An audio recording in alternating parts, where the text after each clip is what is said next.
I do want to put a few trigger warnings on this video for mention of assault, depression, SI. Hi, welcome back to my channel. I'm back, probably temporarily. Just to explain why I've been gone.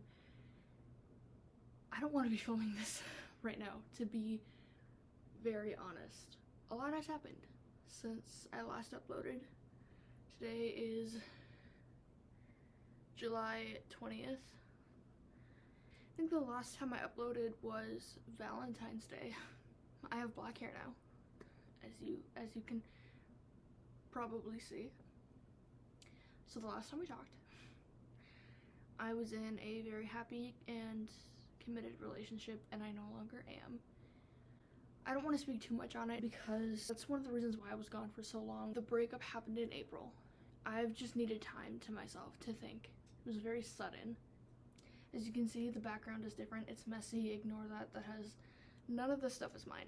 I'm temporarily staying somewhere because campus closed due to COVID. That's why I'm not in my dorm. I haven't been in my dorm since March. I miss it. We don't know when we're going back. Nobody has any idea.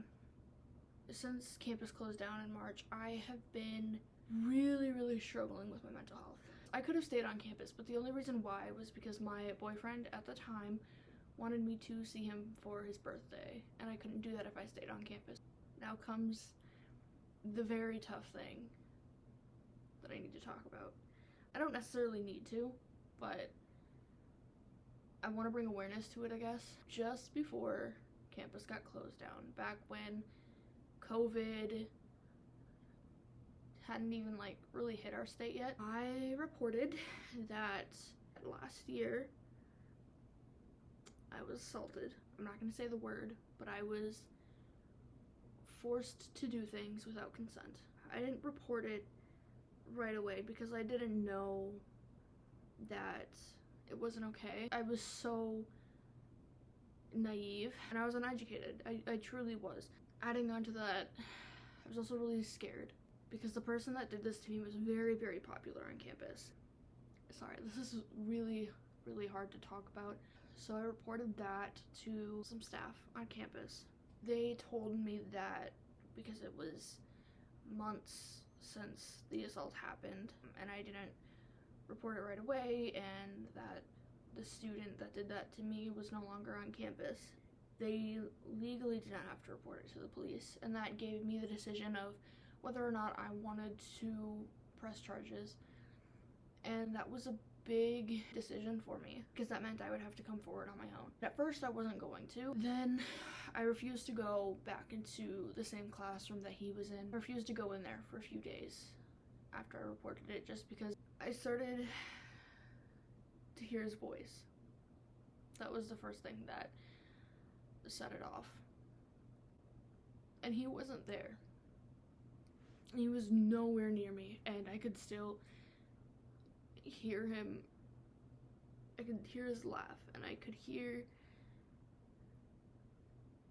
some things that he had said to me before. Just phrases. It's so hard to explain, but triggered panic attacks for me. After campus was closed for about a month, I decided to press charges, or at least bring it to the police and see what was able to happen. This was back in April.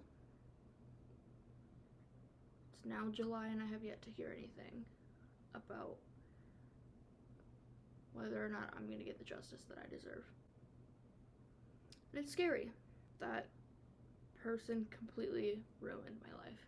Now for another triggering topic, SI. The amount of times I've had a battle with myself to, let's put it in the most gentle words possible, stay alive, is scary. I don't really talk about it anymore. One of the damaging things to me in my past relationship that I talked about in my last video was that he never opened up to me, which I understand people have trust issues, but very toxic mindset that men are not allowed to have feelings or anything, and I cannot carry the weight of that because it felt like I couldn't be trusted, and that's not the kind of person I want to be.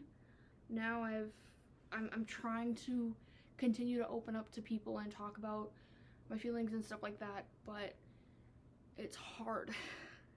It reminds me of the song Hurt People by Jack and Jack. The line that speaks to me the most is a quote that people commonly use, which is hurt people, hurt people.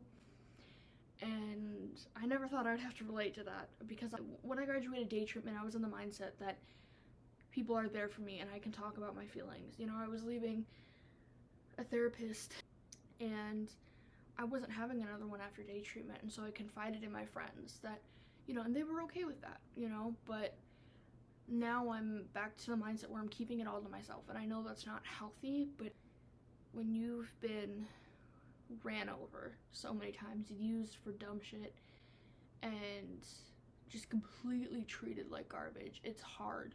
Although my last relationship was not necessarily considered healthy, it was the healthiest I've been in. I've been to the ER once for SI, even though I should have gone multiple times.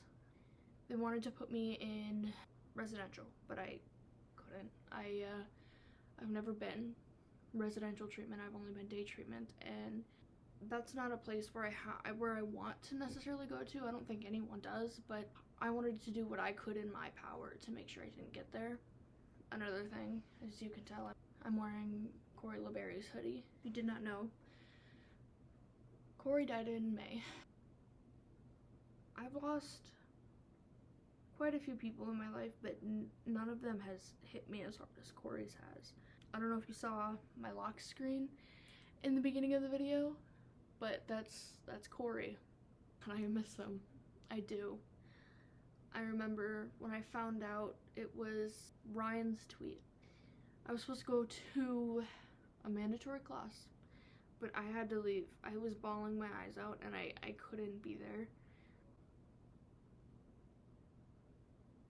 Corey had helped me through so much. At one point, I was 7 months sober.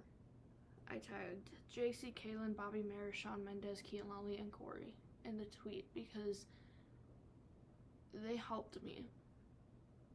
Sean's music and Kean, JC's, Bobby's, and Corey's videos, they made me feel like I was okay.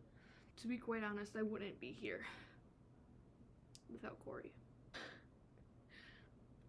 Me and my baby sister also used to watch his videos together, and I tweeted something about how something big was coming, and I said, is it coming to Minnesota? Because me and my baby sister would love to meet you.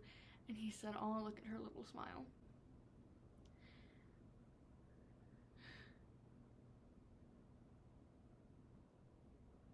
Knowing that I will never get to hug Corey and tell him what he's done for me absolutely breaks my heart.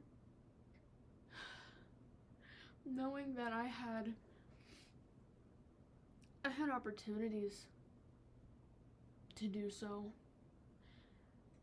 and I didn't, because your favorite people, your favorite influencers dying is not something that is on your mind. I heard a lot when Cameron Boyce died, but Corey was a part of me, and I couldn't bring myself to upload knowing that he's gone.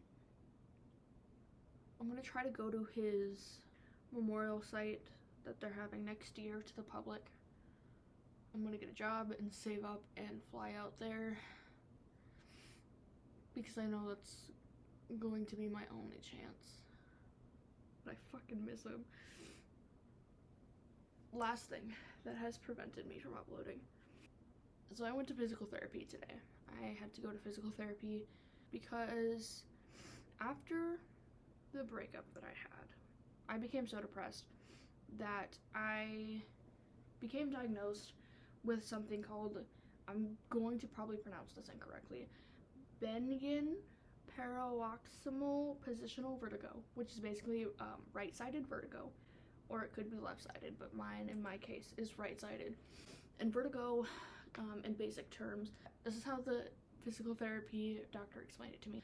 There are 2 crystals in your ear, and if one of them gets moved around, which in my case would be my right side, you become extremely dizzy. You feel like the room is spinning. I literally couldn't lay down on my right side without the room spinning, and it got to a point where I would just be sleeping and not moving at all, and everything would start spinning and I'd wake up.